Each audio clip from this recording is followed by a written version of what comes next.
Hi there everyone, welcome back to the channel. This morning we're going to be looking at the Bluetti EB55 solar generator and the accompanying solar panel.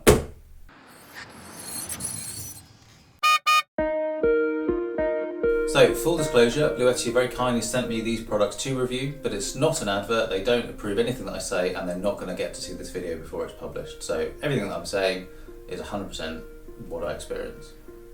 So I guess before we kick off, what is a solar generator? If you're not sure what a solar generator is, it's basically a big battery, lithium batteries in this case, and then you've got a built-in inverter. So you can effectively power everything that you need in your van or when you're out and about, whatever you're going to use it for, you can power it with this and it can get the energy from the sun with the Bluetti solar panel. So that's why we talk about it being a solar generator, because you're using the sun to generate the electricity that then goes into the battery, and then with the battery and the inverter you can then plug in all your normal household stuff. You can plug in your USB stuff, your phone, all that kind of thing.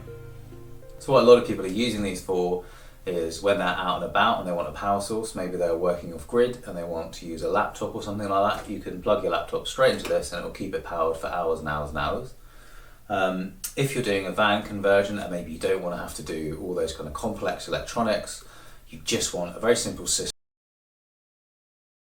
Perhaps you're just using the van at the weekend, so you don't want to have to kind of build this whole thing into the van that's then sort of stuck in the van. You can just charge this up, and I would say either buy the solar panel, or if you're just a weekender, you can just charge this up at home and then just take the unit with you, and it will probably have enough charge for, you know, most activities during the weekend. You can run things like your fridge off it and all that kind of stuff.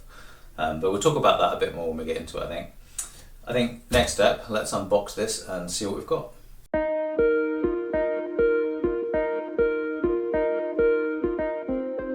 Yeah, it's really nice actually. I don't know if you can see that there. There's a good bit of weight to it, but not so much that you can't hold it.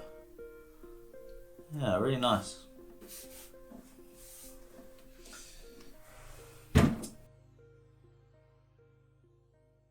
Okay, and that's the solar panel.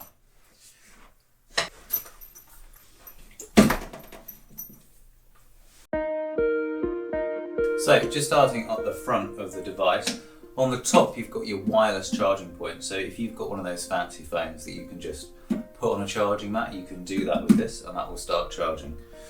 Then on the front here you've got your DC output. So that's not using the inverter, that's just coming straight from the battery. A bit like those little mini power banks that you see people carrying around. You've got one USB-C at the top, and then you've got 4 of your standard USB ports. So USB-C is the kind of newer format for USB, some of the more modern phones use it. And then obviously you've got your 4 standard USB ports that you can charge all your stuff. A lot of laptops now you use USB to charge. Then at your top here you've got your 12 volt cigarette lighter charger. So that's just like you get on your car. Down here on the left hand side of the unit, that's where you've got your 2 plug sockets. So that's going through the inverter, and you can plug in your normal household stuff as long as it's not too powerful, but we'll talk about some of those stats in a minute. So all in all, you've got a really good range of options. On the top right here, you've got your inputs. So you've got an adapter which it comes with, which I'll show you.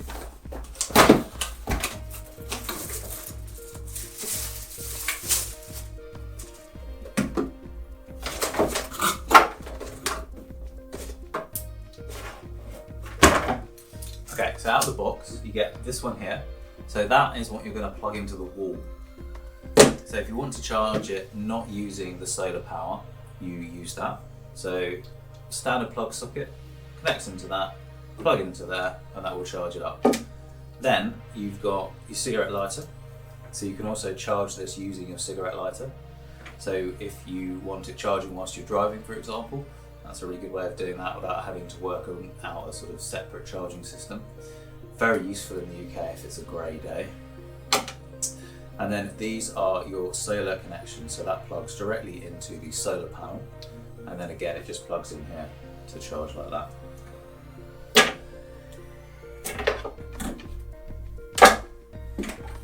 Now on the back, you've also got a little light which is quite nice. Oh, that's really quite bright actually. So that's just a little backup kind of emergency light. You can use it for all sorts, but That's actually pretty good.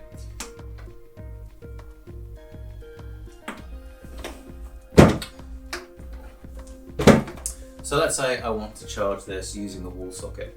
Let's have a go at that. Now they ship lithium batteries normally have around, I think, 70% charge when they ship, something like that. I think it depends slightly. And I'm not claiming to be some kind of electronics expert here. I'm very much the everyday man when it comes to electronics, but you kind of learn a fair bit as you go doing van life. You kind of pick stuff up. You guys know what I mean? So you plug this into there, just a standard kettle plug.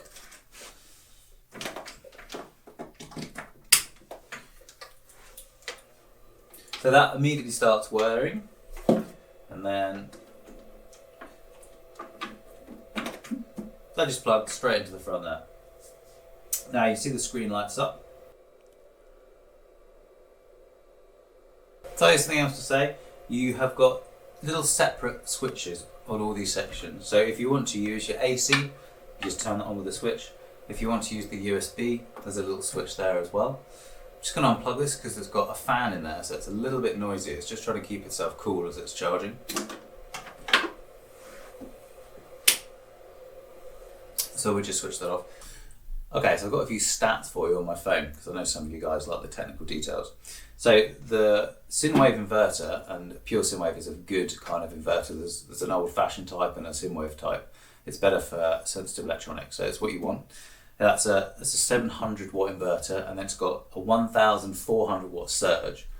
What that means is that some electronics, when you first turn them on, they require a bit more wattage to get them going. So they kind of peak quite high and then they drop down quite quickly. So you need something like, I think fridges, for example, do that. So you need something that will cap that peak and then kind of run. So that's quite good.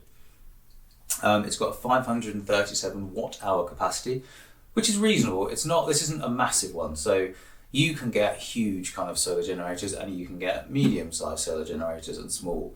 This is probably heading towards the small. The good thing about that though is that you can pick it up really easily. If you look on the channel, I've reviewed one of their other solar generators and it's really heavy, but it's a lot bigger. So you've got more capacity, but it is a lot heavier. This is a really nice light unit, so it makes it very, very portable. So it's always just a trade-off. You need to think about what you're going to use it for, how much power you want to use. So with that in mind, so just to give you an idea of how many charges you can get out of this thing, you can charge your phone around 50 to 60 times.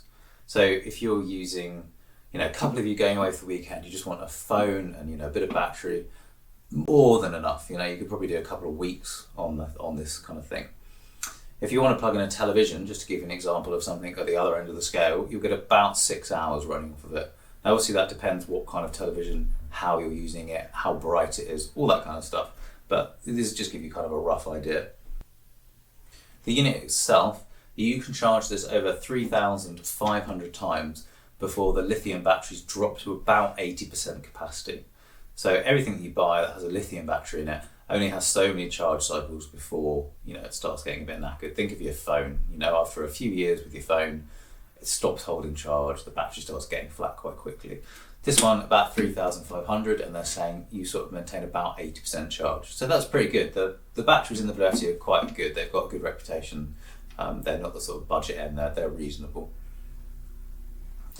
So as I was saying, you've got 4 ways to charge this. You've got your solar, you've got your wall socket, you've got your cigarette lighter socket, and you can also charge with AC and solar at the same time if you want to pick up the speed a bit. In terms of how long it takes to charge, therefore it very much depends on which charging method you're using. So they say between 2 and 6 hours to fully charge this, and it really does depend on what you're doing. So for example, if you're using the solar charger, that massively depends on how much sun there is. But if there's quite a lot of sun, it can be quite a quick way of charging. The cigarette lighter can be a bit slower, the wall socket can take a bit of a time as well. But say you're going away for the weekend, you're going to be plugging this in overnight, ready for the morning. So the fact that it takes sort of 5 to 6 hours, something in that kind of remit, it doesn't really matter. You're not going to be charging it from a wall socket, in short periods of time, and then you want to get off. So I think that's okay.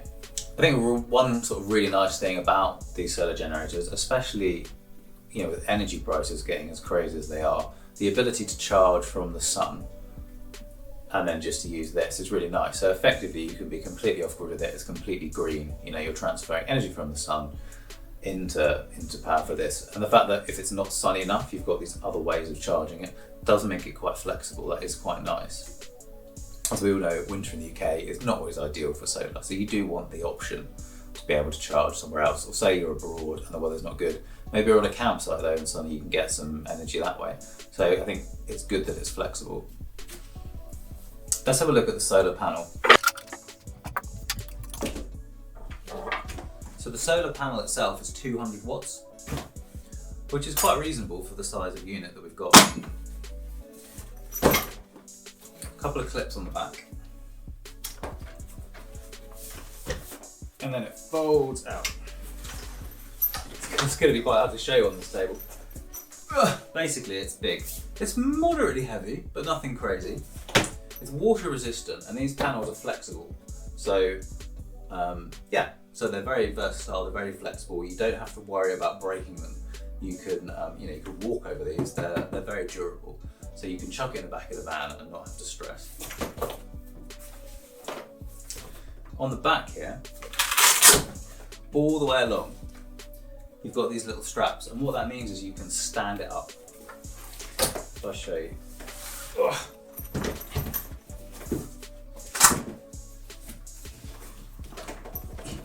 So with the little legs out, it will stand like that. I need a bit more room really, but yeah. So it stands up really nicely, and as you guys know, the important thing with solar is that you can angle it at the sun. So a lot of people have much bigger solar panels stuck on the roof of their van, completely pointing the wrong way.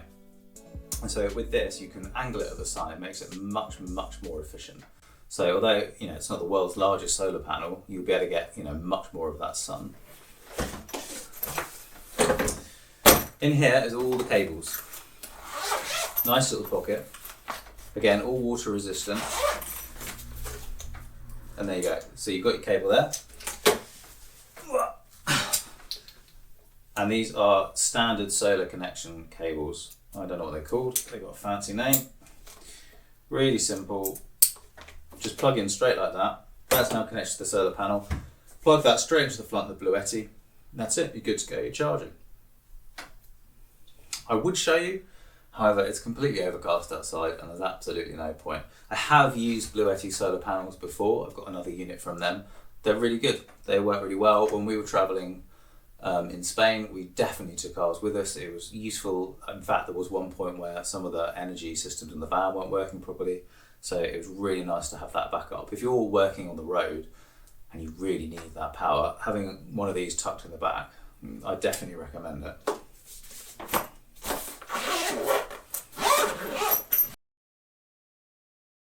So there you go. There is the Bluetti EB55 solar generator with the solar panel as well. I'll put all the details in my description. There'll be a link to go and buy it. I think there's going to be a little discount code in there, so definitely check that out.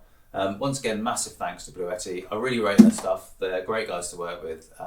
Their equipment's really nice. I've always done really well with Bluetti, so yeah, definitely worth taking a look if you need a green solar generator.